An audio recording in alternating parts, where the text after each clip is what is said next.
Alors nous sommes aujourd'hui, donc on est Daf Lamed Gimel de Ketubot pour le Shabbat 16 Adar.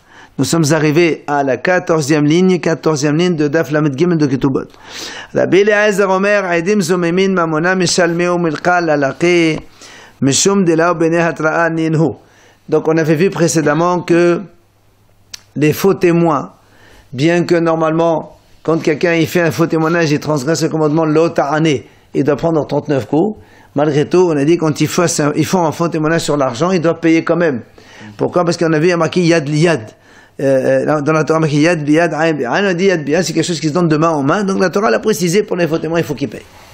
Il vient Rabbi Eliezer et nous dit, Aidim Zomemin, ils payent et ne prennent pas 39 coups parce que il y a une autre raison. C'est laquelle des raisons? Parce que les faux témoins, on ne peut pas les avertir. Or, pour donner 39 coups, il est obligé d'avertir avant. C'est-à-dire quelqu'un qui commet un commandement négatif. Quelqu'un qui mange par exemple du taref, la Torah dit l'autre assaut à manger le taref, c'est un commandement négatif. S'il mange volontaire, s'il n'y a pas deux témoins qui l'avertissent que si tu manges ça, tu vas prendre 39 coups, il ne prendra pas 39 coups. Il a fait un péché. Pour le sanctionner, on est obligé d'avoir donc un avertissement par deux témoins. Alors, la Rabbi Eliezer nous dit, pour les faux témoins, on ne peut pas les avertir. Ça ne s'avertit pas. Pourquoi? Il explique. Amarava, Teda. Voilà, je vais te montrer la preuve comme quoi on ne peut pas les avertir. Pourquoi? Parce que si tu veux les avertir, quand tu vas les avertir? Deux témoins, ils arrivent, tu vas les avertir quand? Il dit, si tu les avertis avant qu'ils commencent, donc normalement l'avertissement il doit être immédiatement suivi par la faute. D'accord? Quelqu'un il va allumer la lumière Shabbat, pas tu l'avertis 2 minutes, 5 minutes avant, ça marche pas. Parce que sinon il peut te dire, moi j'ai oublié ton avertissement. Il faut que ce soit immédiat avant. Or là il te dit, si tu avertis les deux témoins, tu vas dire voilà monsieur attention, si vous faites un faux témoignage vous allez avoir un marcoute. Très bien, ils vont commencer à parler, répondre aux questions. Après, il te dit, mais même s'ils font un faux témoignage 2 minutes plus tard, ils vont te dire, moi j'ai oublié ton avertissement. Donc ça ne marche pas l'avertissement. D'accord? Les avertissements, c'est toujours tout de suite avant. Immédiatement. Comment on sait qu'il va passer à l'acte? Hein? Comment on sait qu'il va passer à l'acte?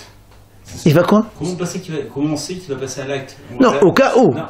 Au cas où, nous on est en train de parler d'un témoin, d'un faux témoin. À la seconde, on avertit juste avant qu'il fasse la faute. C'est ça.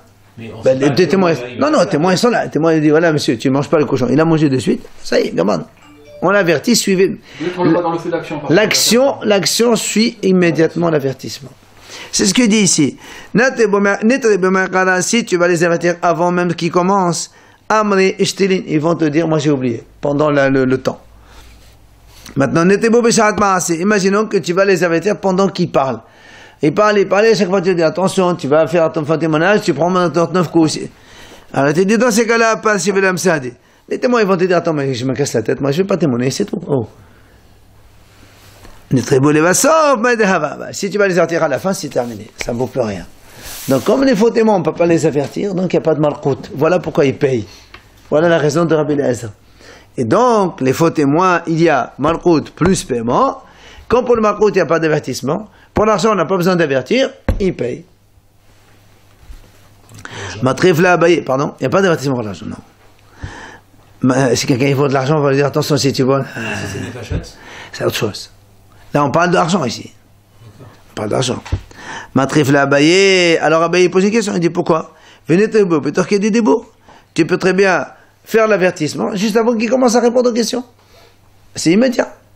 Et donc, s'ils répondent faux, ils vont te dire, moi j'ai vu ça, alors que c'est pas vrai. Ça y est. Ah, non, ça c'est pendant. Nous on a dit avant, c'est trop tôt. Pendant, ils vont te dire, je m'en fous.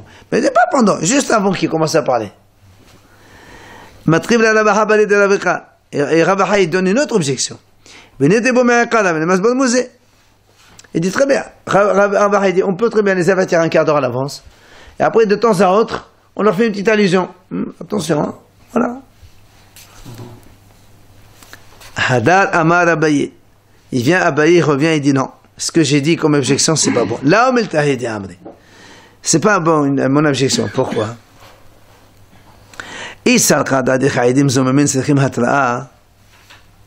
Si tu penses que les faux témoins, ils ont besoin d'un avertissement, dans ces cas-là, il dit Kila matenan behu la qatlanenhu. Mais comme il dit d'inhu ba'u qatil blu hatra'a ve inhu ba'u hatra'a. Ha ba'ina ba'asitem lo kash zaman na'asita hifilika. Il dit Abaye dit comme ça. Si tu penses que les faux témoins, il faut les avertir. Ça veut dire que si on les avertit pas, on les tue pas. Puisque c'est comme ça tu dis. Il dit, est-ce que tu peux trouver quelque chose que eux, on peut les tuer sans avertissement? Les témoins, quand ils viennent témoigner sur quelqu'un, ils n'ont pas averti. Ça veut dire comme ici, par exemple, eux, quand ils font un faux témoignage, ils vont le tuer sans l'avoir averti, parce que ici, dans le cas où il s'agit de tuer quelqu'un. Alors, comment, pour eux, la victime qu'ils veulent tuer, ils ne l'avertissent pas. Par contre, eux, toi, tu veux les avertir à eux.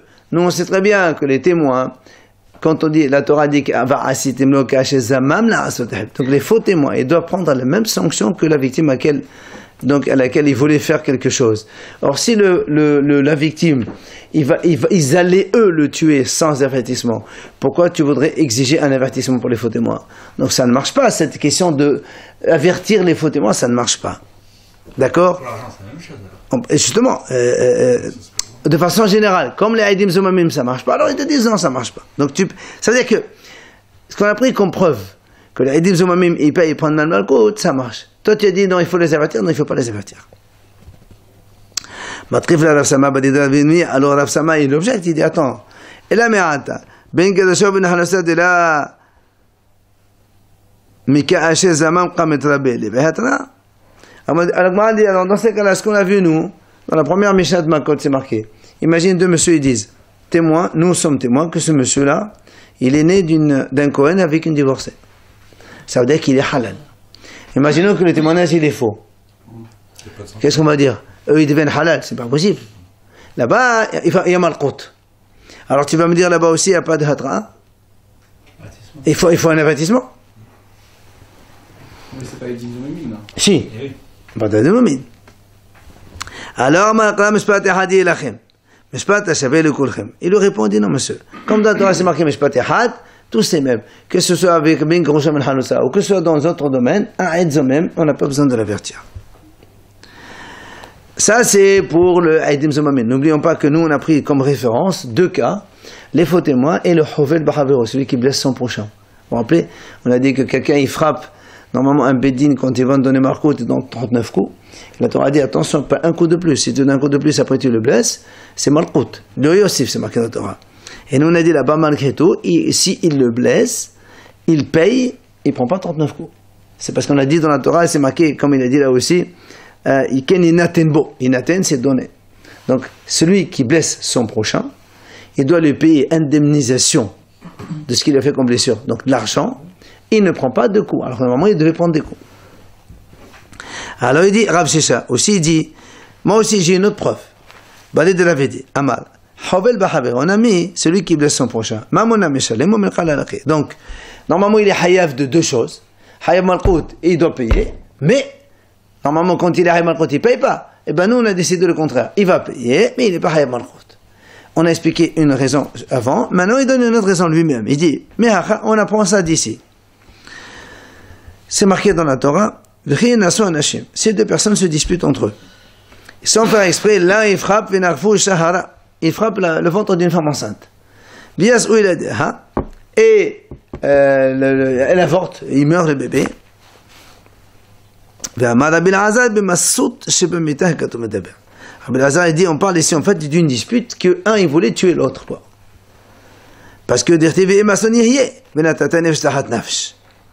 la Torah dit là-bas, s'il y a mort, et marqué la Torah dit nefesh tahat nefesh, âme pour âme. On va voir l'explication de cela. La Gemara dit comment s'est passé ça? Et de la etrobe, si on ne les a pas avertis, les deux messieurs qui disputent, amay mertil. C'est ça, on ne peut pas tuer quelqu'un si on l'a pas averti. Et la pshitad etrobe. Donc c'est sûr qu'on l'a averti. Et donc, si on l'avertit, les deux, quand ils se disputent, on lui dit attention, si tu es le prochain, attention. Tu vas habiter à toi aussi. Donc ça, c'est l'avertissement qu'on fait. Donc ça, c'est averti pour quelque chose de sévère. Automatiquement, il devient aussi moutré pour quelque chose qui est plus léger.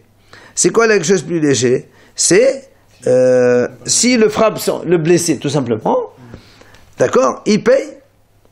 Alors le a dit,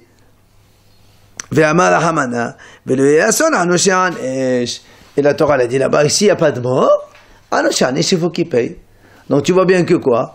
Ici, on a Malchut, puisqu'on a averti, et la Torah nous dit, à la fin, il doit quand même payer. Donc il n'y a pas de Malchut, il paye. Voilà, de là on apprend que quand quelqu'un blesse son prochain, il paye, et il ne prend pas le Malchut. C'est là où Matrif la Ravashi. Ravashi dit, mais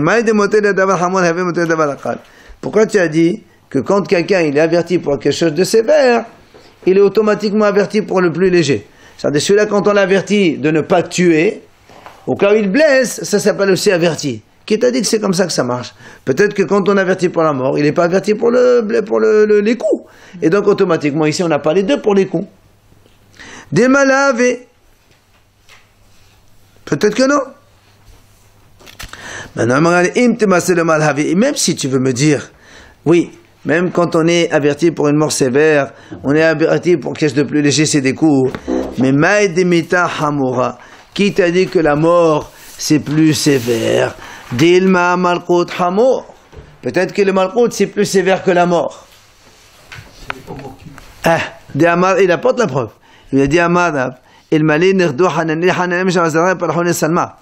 Hananel Michel Azariah, Nebuchadnezzar, il leur a dit, où vous allez pour prosterner devant l'arbre d'Azara, sinon je vous brûle. Et ils ont accepté d'être brûlés. Mais peut-être, la Haramim ils disent comme ça, si il les a menacés de frapper, ils auraient craqué plus de frapper que d'arbre d'Azara. Donc tu vois bien que des fois les coups, les coups des fois c'est plus difficile que la mita. Alors pourquoi tu dis quand on est averti pour quelque chose de sévère, c'est automatique pour les coups? Non, monsieur. Amal et Rav Sama, Balé de Ravasi et Ravashi. Rav Sama, il dit à Ravashi. Il y en a qui dit que c'est Rav Sama, le fils de Ravashi. Il a dit à Ravashi, est-ce que tu n'as pas de différence, toi, entre Haka'a chez Kitzba, ça veut dire donc des coups qui ont une limite, avec des coups qui n'ont pas de limite? Là-bas, toi tu as dit qu'ils avaient été frappés, ils auraient craqué. C'est sûr, parce que là-bas, c'est des coups qui n'ont pas de limite. Parce que Goy peut frapper, mais jusqu'à ce que craque. Mais nous, dans le Bidin, on a une limite, 39 coups, après tu t'arrêtes, c'est terminé. Donc tu ne peux pas prendre un nom sur ça. Matriv, là, Rabbi Yaakov Ben Pakoud, et Rabbi Yaakov, il pose une autre question. Il dit, il dit, parce que nous, on a dit ici, s'il y a mort donc de la femme, nefesh tahat nefesh. On a expliqué que nefesh tahat nefesh, il faut tuer donc celui qui l'a frappé. Ça c'est, il dit ici, Rabbi Yaakov, c'est la Chachamim qui disent comme ça nefesh. C'est-à-dire que si deux personnes se disputent entre eux, un il veut tuer l'autre, et sans faire esprit le coup, il part et tue une femme, Chachamim disent il faut tuer celui qui l'a tué cette femme. Mais Rabbi dit non. Rabbi dit Amad Maman. Rabbi dit non, on ne peut tuer quelqu'un que quand il a une intention de tuer en face de lui. Mais si quelqu'un il veut tuer un, il tue un autre à la place, il n'est pas Hayab Mita. Il faut qu'il paye seulement. Le nefesh ici, ça ne veut pas dire un corps, ça veut dire il paye le prix de l'âme. Donc ici, en fait, c'est que de l'argent tout le temps. Il n'y a pas Hatra pour Mita. Et là, Amara Yaakov, il a dit Amara Yaakov, il dit comme ça, Menhal Pachoud, Mishimet Rava. C'est pour ça qu'il change. Il dit en fait, on apprend ça à Mehacha de ici. D'où c'est marqué là-bas, c'est un homme dans la paracha de Mishpatim, voilà, deux hommes qui se disputent, un il frappe l'autre. Alors l'autre Venafal et Mishkav, c'est marqué, il tombe, il est malade au lit. Qu'est-ce qu'on fait? Alors on prend l'agresseur, on le tient d'abord et on voit quelle est l'évolution de ce monsieur. S'il meurt, donc à la suite des coups et blessures, donc c'est lui qui l'a tué, donc après il va aller donc prendre sa sanction, notamment c'est Galout. Sinon, si le monsieur il se relève, la victime elle se relève, et l'agresseur sera acquitté. Alors la Gemara pose une question. Qu'est-ce que la Torah vient nous apprendre ici? Elle nous dit, si la victime se relève, l'agresseur sera acquitté. Pourquoi? Et si la Torah n'a pas dit on aurait tué l'agresseur?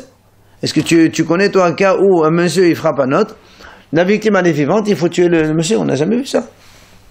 Et là, qu'est-ce que ça nous apprend la Torah? Hein? Justement, est-ce qu'elle a dit? On a dit. Mais la mettre sur Avshinoto, on retient, on enferme l'agresseur le moment qu'il faut. Ve'emit katenal. Et s'il meurt, on va le tuer. Ve'elamit, si maintenant il ne meurt pas, il va payer évidemment les soins, chômage et compagnie, tout ce qu'il faut. Ah, la Gemara pose une question. Comment s'est passé ce cas-là? Si on l'a pas averti, comment tu peux le tuer? On peut pas tuer quelqu'un si on l'a pas averti. Donc, pshita détroubé. Donc, tu es obligé de me dire qu'on l'a averti. Et donc, tu vois bien ici, qu'est-ce qu'on a dit? Si au lieu de mourir, l'autre il n'est pas mort, il est remonté vivant, donc l'autre il va payer les soins médicaux, tout ça et tout ça et tout ça. Donc, tu vois bien, on l'a averti pour la mort. Finalement, ça s'est soldé que par des coups, par une blessure. Et à la fin, il paye. Donc tu vois bien que, montrer les dabahamo, montrer les dabalakal, et malgré tout, on a dit qu'il faut qu'il paye, il ne prend pas le malchout. C'est de là, il apprend celui qui blesse le prochain, hein. Alors, il paye et il ne prend pas de coups. Ah, Matrif la Ravashi, là encore, il fait la même objection que tout à l'heure. Qui t'a dit que quand on est averti pour un truc sévère, pour la mort, on est automatiquement aussi averti pour des coups et des blessures? Peut-être que non. Et donc celui-là, hein? Mais qui t'a dit que, toi tu as raisonné comme ça, mais qui t'a dit que c'est vrai? Toi tu as dit, moi je peux te dire ici, on l'a averti pour la mort. Très bien. Ensuite, il n'y a pas eu mort, il n'y a eu que blessure. Il n'a pas été averti pour ça. C'est pour ça qu'il paye. Mais s'il y avait avertissement pour la blessure, peut-être qu'il aurait pris le malcout, il ne payerait pas. Toi, tu voulais apprendre de là, quand il y a malcout plus argent, il paye, il ne prend pas malcout. Moi, je peux te dire que c'est le contraire. C'est pas vrai.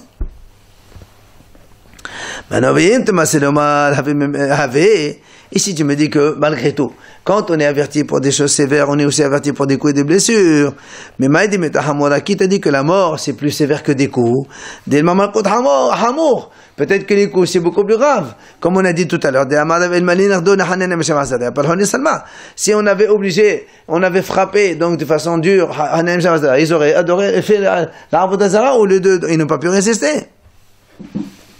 Et la Gemara objecte comme tout à l'heure.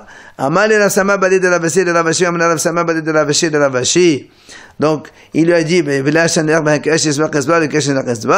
est-ce que tu fais pas de différence entre les coups de Hanenem et Shamazra, que là-bas c'est le roi Nebuchadnezzar qui voulait frapper, et là le roi quand il frappe il fait ce qu'il veut, il n'y a pas de limite à ses coups, et les coups de Bédine dans lesquels il y a une limite puisqu'on va 39 et pas plus. Donc tu peux pas comparer les deux cas.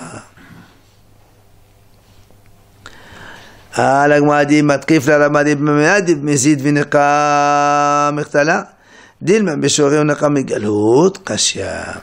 Alors Amari lui il dit, qui t'a dit que ici quand la Torah dit v'neka make, il sera acquitté de la mort? Qui t'a dit qu'on parle ici qu'en fait il a été averti pour la mort, que parce qu'il a tué donc mezid volontairement et c'est là qu'il faut le tuer? Peut-être qu'ici on parle b'shorei, que le monsieur il a tué involontairement, et quand on dit Vinekamake, acquitté de galout, pas de mort. Donc galout et argent, il n'y a pas de comparaison avec la mort, le malchout et l'argent. Et donc là, il reste une question. Mais galout, c'est quand il n'a pas fait exprès. Et justement, il lui dit, qui t'a dit que dans ce passage on parle qu'il a fait exprès? Peut-être qu'il n'a pas fait exprès. Et c'est Haïf galout, c'est pas Haïf mita. Donc, tu dis qu'on doit avertir pour la mita. Il n'y a pas conséquence mita vers coups et blessures. Si avertissement, c'est que c'est volontaire. Hein? Si avertissement, c'est volontaire. Non, peut-être qu'il voulait le frapper, mais pas le tuer. Justement. Donc, il n'aurait été averti que par des coups. Pas ouais, par la... Absolument. Alors, maintenant, pour nous remettre dans le bain, nous avons vu, on a posé une question au tout début. Dans notre Mishnah, on a dit, celui qui il viole sa sœur, il donne 50 pièces d'argent à son père. On a posé une question avec la Mishnah de Makot, là-bas marqué celui qui va avec sa sœur, il est hayav malchut. Comment? D'accord? On a répondu, nous déjà, Ici, on a dit, l'un, un, c'est contre Ahoto, l'autre, c'est Bogeret. Après, on a pris un, dans le cadre de notre Mishnah où ils payent, parce qu'ils l'ont pas averti. C'est pour ça qu'ils payent de l'argent. Et dans le cadre de la Mishnah de Makot, là-bas, parce qu'on a averti. Et c'est pour ça qu'il prend Malkout et il paye pas. On a répondu comme ça. Bien, ça c'est Rabbi Yochanan. Et Shakish, j'ai dit comme ça. Hamani, Rabbi Meir, j'ai dit, quel est ton problème? Là-bas, c'est qui l'auteur? C'est Rabbi Meir. La Mishnah de Makot. Notre Mishnah qui a dit qu'il paye, c'est Rabbi Meir. Pourquoi? Rabbi Meir dit non, quand il y a quelqu'un, il a deux sanctions, il prend les deux. Quand on a dit dans notre Mishnah, il paye 50 pièces d'achat à son père, on va le frapper et il va payer les deux.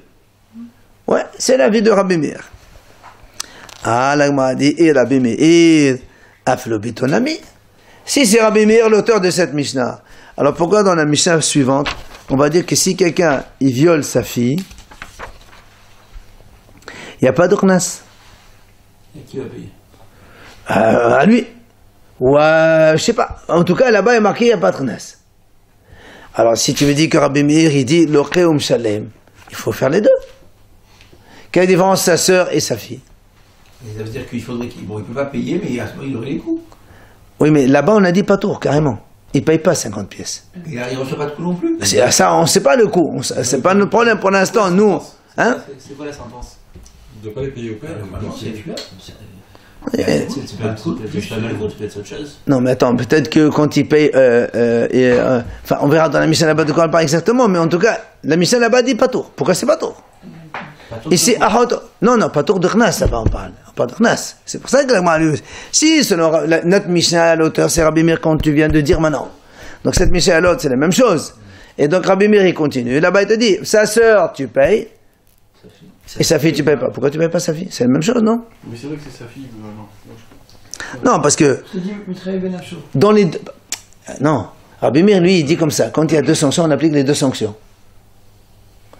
Quand il y a les deux sanctions, on applique deux sanctions. Alors pourquoi là-bas tu as dit non? Il n'y a peut-être pas de sanctions. Non, mais quand c'est sa sœur, il va payer à son père. Ça fait rien, mais il y a deux sanctions. Tu payes, et il le donne sur Bédine, c'est pas un problème. On s'en fout ce qu'il fait avec. Mais Rabbeinu, Bito, c'est pas Bemita? Pourquoi Hoto, c'est pas Mita? C'est pas Hoto, c'est Karet.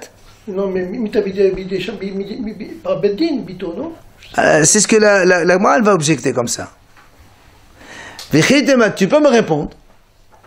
Rabbi Meir lokem shalim etle, metum shalim letle.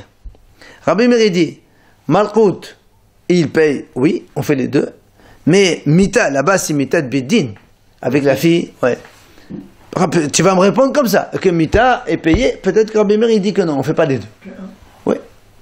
C'est pour ça que là-bas il paye pas. Comme on va le tuer parce qu'il a dit que sa fille, très bien. Donc on a dit, Vela, tu peux pas me répondre comme ça. Pourquoi? Parce que Vehatania, nous avons vu que Rabbi Meir il a dit autre chose. Comment? Il dit comme ça. Vehatania, la Braïta dit comme ça. Ganav vetavach beshabbat. Si quelqu'un, il a volé un agneau le Shabbat. Nous on sait quand on vole un agneau, si on nie, après on le retrouve chez nous, on paye le double. Mais si on ganav vetavach et on fait la shrita, on paye pour un agneau 4 fois. Ok? 4 fois le prix de l'agneau. Celui-là, il a volé et égorgé Shabbat. Quand on égorge Shabbat, on est Hayab Mita. D'accord? C'est un des 39 travaux, Hayab Skila, c'est Mita de Beddin. Continuons. Ganav et Tavah l'Avodat Kohavim. Si quelqu'un il a volé un agneau, il a égorgé pour l'Avodat Zara, là aussi c'est Hayab Skila. Là-bas, continuons. Ganav Shodan Israël Utvaho. Si quelqu'un il a volé un Shodan Israël, un taureau qui devait être habité par le Beddin, et donc on n'a pas d'en profiter. Lui, il a donc fait la Shita. Dans tous ces cas, Rabbi Meir dit qu'il faut qu'il paye 4-5. 4 fois ou 5 fois? 4 fois pour l'agneau et 5 fois pour le taureau. Donc qu'est-ce qu'on voit ici? Haramim disent pas tout ça, on s'en fout. Maintenant pour l'instant, qu'est-ce qu'il a dit Rabbi Meir? Quelqu'un, mita plus argent, et les deux, on le tue, il paye. Donc tu peux pas me répondre que pour le carré, hein? C'est pas mon problème. Mon problème est le suivant, moi. On fait les deux applications, deux sanctions ou pas? Rabbi Meir, il a dit, il y a mita bedin, comme chez la fille, et pourtant il a dit, on le tue, il va payer aussi. Il y a une nuance, Rabbi, là, parce qu'il s'agit d'un animal, quand on le tue, on ne peut plus le rendre. Si je vole ce livre, je peux le rendre. Il va rendre le livre qu'il a volé. Très bien, mais on va le tuer pour le Shabbat, lui. Il a fait la Shita Shabbat, lui. Non, ça c'est ça, mais pour le remboursement. Eh bien alors, si normalement, toi tu m'as répondu quand il y a mita, on ne paye pas. Et c'est la halakha d'ailleurs. Quand on applique une grande peine, on ne fait pas une petite peine. D'accord? Et là on fait les deux. Et là on fait les deux. Et la mita. Donc, Et pour la sœur, il dit quoi, Rabbi? on a dit ça, il a répondu ici. On a déjà répondu pour la contradiction. On a dit dans notre Mishnah qu'on a dit faut Knas, il y a Malkout plus Knas, les deux. Et la fille par rapport à ce cas qu'on a donné, c'est plus sévère quand même. Plus grave. Justement. Et il dit, si tu me réponds que la mita, non, voilà un cas où il y a mita et plus il paye aussi. Donc ça, tu ne résous pas le problème. La même chose. Ah ben, que la mita de Hanak ou mita de Schila, c'est la même chose. Mita de Biddin. Oui.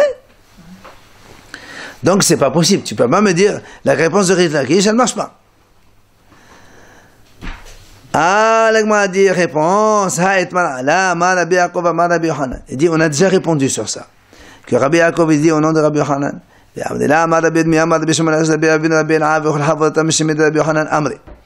Et tout ce monde-là, ils ont répondu. Ils ont dit ici, il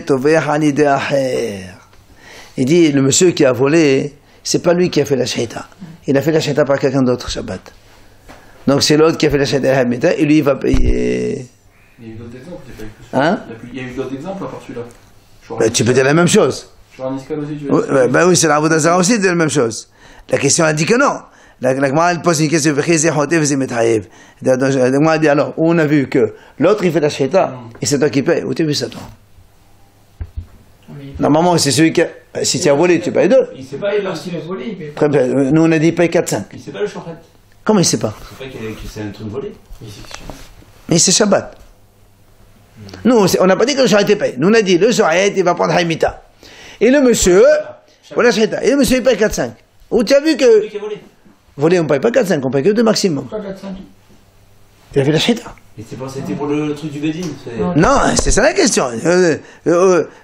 J'accepte, tu me dis, il a fait la shahita, c'est par quelqu'un d'autre, mais pourquoi il paye 4-5? Il ne paye pas 4-5 dans ces cas-là, c'est ce que le mot a dit. Et si, puisque c'est la sanction. La sanction, C'est pas lui qui a fait. Il a volé. voilà, tu voles et tu fais la shahita toi-même. Pas tu donnes à quelqu'un d'autre. Il va acheter ta Là, c'est la question qu'on dit. Il a fait, Comment tu le fais payer 4 fois alors qu'il n'a pas fait la shahita lui-même? Il a fait un chaliard, quoi. Ça veut À dire. 4-5 Voilà. parce que c'est les deux, c'est le vol plus la shrita. Évidemment. Quand il y a le vol, c'est x2. Ah, c'est x2, d'accord. Et quand c'est vol plus vendre à quelqu'un ou shahita, là tu payes 4 fois pour l'agneau et 5 fois pour le taureau. Chaliard, ça Mais donne c'est pas, Ah non, pas pour la Avera, une seule pour la Avera. c'est pas le taureau pour le Bédine, ça Non, non, ça c'est un autre cas. Non, restons dans le cas du vol. Alors, Amal Rabba il répond, il dit quel est ton problème? Amal dans la Torah c'est marqué, quand on vole l'agneau ou le taureau, soit après on l'égorge, soit on le vend. Quand on le vend, il faut bien un autre. Ben, la shahita aussi par un autre ça marche. D'accord? Même c'est-à-dire que même si c'est quelqu'un qui a fait la shahita, tu payes quand même 4-5. La question elle n'est plus. Parce que pour vendre, je ne peux pas vendre tout seul, il faut bien que je vende à quelqu'un, non? Donc il y a un tiers dans l'affaire. Ben, la shahita aussi ça marche avec le tiers. D'accord? Donc ça marche. En fait, Rabbi Meir dit, et là-bas, il paye 4-5 parce que lui-même, il n'a pas fait la shahita. C'est quelqu'un d'autre qui a fait la shahita. Devé Rabbi Ishmael Tana, les rabot et tachaliah. Dans la yeshiva de Rabbi Ishmael, on a donné une autre explication à la même idée, que comme il y a marqué Utvaho, mecharo, ou bien le c'est en plus, que même un shaliah, c'est pareil. Tu fais un shaliah pour la shahita, et ben tu payes 4-5. Devé Haskiyatana, tahat les rabot et tachaliah. Il a dit tahat, parce qu'il y a marqué Al-Bason tahat as-se, ou Hamisha Bakar tahat as-son. Tahat 2 fois, les rabot et tachaliah.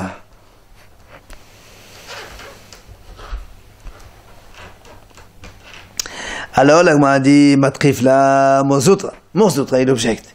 Il dit comment? Mika, midde, elo, avad, la mehayev. Mais avad, c'est mehayev. La Gemara dit, où tu as vu un cas où, comme ça, si c'est lui qui a fait la shahita, il ne paye pas. Il fait la shahita par quelqu'un d'autre, il paye. Mais on a dit, parce que toi tu m'as dit, pourquoi il paye 4-5? Parce qu'il a fait la shita par un d'autre. Sous-entendu, que si c'est lui qui a fait la shita le Shabbat, comme il va mourir, il va pas payer. Alors, si lui qui fait la shita, il paye pas 4-5. Il fait la shita par quelqu'un d'autre, il paye. Où tu as vu ça? Il paye au lieu d'être tué. Alors il lui dit, bah oui, au lieu d'être tué. Bah, il paye. Ah, c'est ce que l'agma a dit. C'est mieux. L'agma a dit, là où me de la mehaïv. Elle me de ramener de baminé. L'agma a dit, mais attends, quand lui, chez la shita, c'est pas qu'il paye pas. C'est parce qu'il va subir une sanction beaucoup plus lourde. C'est pas, tu m'as dit, lui il fait la faute, il paye pas, l'autre il fait la faute, il paye. Mais pas du tout, s'il paye pas, c'est pas qu'il paye pas, c'est parce qu'il va subir une sanction lourde d'être lapidé, c'est pour ça qu'on le fait pas payer, mais ça veut pas... Le shochet, à ce moment-là, il va être lui, le shochet, il va être Chayavita, et absolument. Et le voleur... Et le monsieur il paye 4-5, absolument. On a les deux. C'est ce qu'il a répondu. Alors là, m'a dit, je comprends pas. Alors pourquoi les hachamim ils ont dit pas tout? Ici, on a dit Rabbi Meir dit il paye 4-5, hachamim disent pas tout. On parle dans le même cas. Moi, quelqu'un il vole, Shabbat, il donne un shochet, il fait la shita. Hachamim ils disent pas tout. Qu'est-ce que tu pas tout? Pourquoi de payer? Pourquoi pas tout de payer? C'est le même. C'est le même cas. C'est la même personne. Ah non, on ne parle pas de même personne. Là on parle de Deux personnes. deux personnes. Et on est obligé. Voilà. Donc Rabbi Meir il a dit, comme lui il va être tué, on s'en fout, celui-là il va payer. Il va pas être tué. Alors dans le même cas, pourquoi Hachamim ne disent pas tout? Parce qu'il a fait le Shabbat. Et alors? Non. La Gemara répond, Man Hachamim, Rabbi Shimon Hida Mashita Shina Velosh Mashita. La Gemara dit, tu sais qui c'est les Hachamim, c'est Rabbi Shimon. Et alors, Rabbi Shimon il dit comme ça, Shita she'enad ouya lashma shita. Quand on fait une shita qui n'est pas valable, ça s'appelle pas une shita. Ça veut dire que comment il s'appelle? Ce monsieur qui a fait la shita. Comme il a fait, qu'est-ce qu'il a fait? Shita Shabbat. Ça s'appelle pas une shita. La shita n'est pas valable. Hein? C'est pour ça que les haramim ils disent pas tour de payer. Pas tour, absolument pas tour de 4-5. Parce que la shita, Pour le vol. le vol, ça, non pas de 4-5, non. Non, Hachamim, ils ont dit pas tôt de 4-5. Nous, il y a marqué comme ça. Ils payent 4-5 selon le Rabbi Meir. Hachamim, ils disent pas tôt de 4-5. C'est 4 fois 5 fois le prix. Voilà. Donc c'est l'argent, donc c'est lié au vol. Très bien. Alors pour Patour, il a volé, même s'il a... Pas tôt de payer 4 fois, 5 fois. Même si tu as fait la shita. Ah, il paye 2 fois alors. Il paye 2 fois le dos. Le double de vol, que le vol. Il est Chayavita quand même. Et non, puisque c'est shita, c'est naruya. Laisse-moi shita. C'est comme si il n'a pas fait la shita, celui-là. Non. C'est la vie de Rabbi Shimon, attention. Et si c'est une tierce personne aussi, c'est pareil? Pardon? Si c'est Justement, pour l'instant, on parle de tierce personne. Mais Rabbeinu, pourquoi c'est Shrita Shina Ruya? Parce que C'est Moutar Be'achila pour quelqu'un d'autre. attends, quand tu fais une shata pour la Vodazara, Là, c'est Shabbat, Rabbeinu, c'est Shrita Shabbat. l'Agmara va poser la question. On a ici, c'est pour ça que l'Agmara continue. Juste, j'avance 2 mots et on laisse pour demain. L'Agmara a dit, attends, tu me dis que c'est Rabbi Shimon qui a dit que la shita n'est pas valable. Je comprends, Hatina Avodat Koravim. C'est vrai. Quand quelqu'un il fait une shita pour la Vodazara, on ne peut pas manger. Tu fais un animal, tu fais la shita devant la Vodazara, on n'a pas le droit de manger. Donc c'est une shita qui vaut 0. Deuxièmement, Veshalon Israël, quand tu prends un taureau lapidé, tu lui fais la shita, là aussi on ne peut pas le manger. Donc la shita ne vaut rien. Mais shita de Shabbat, shita de Oyaï, quelqu'un fait la shita Shabbat, pourquoi tu dis que c'est pas valable? Mais attends, il mange après Shabbat, non? C'est pas Moi après Shabbat, donc je peux le manger. Donc shita elle est valable quand même. Rien pendant Shabbat. La shita, elle est shita ou pas? L'animal il est cachère, je peux le manger après Shabbat, donc c'est bon. Oui, mais on sait que tout le travail Shabbat, on n'a pas le droit d'en profiter. Ah si quelqu'un il fait un travail interdit le Shabbat, un autre il peut en profiter après Shabbat. Oui. Ça dépend s'il est volontaire ou involontaire, donc on va discuter de ça demain si Dieu veut. Mais donc si quelqu'un il fait Melacha Bemizid Shabbat, lui il ne pourra jamais en profiter. Un autre juif après Shabbat il peut en profiter. Mais s'il fait involontaire, ça c'est halakha. S'il fait involontaire, non volontaire, lui il ne peut pas en profiter pendant le Shabbat, nous aussi, mais après Shabbat, nous et lui on peut en profiter. Et s'il a tué différemment la bête, tu le fais il n'a pas les shita, c'est encore mieux, il n'a pas fait les shita. Ah, non, c'est sûr. Non, mais on parle ici, il a fait shita, d'accord? ça quand même.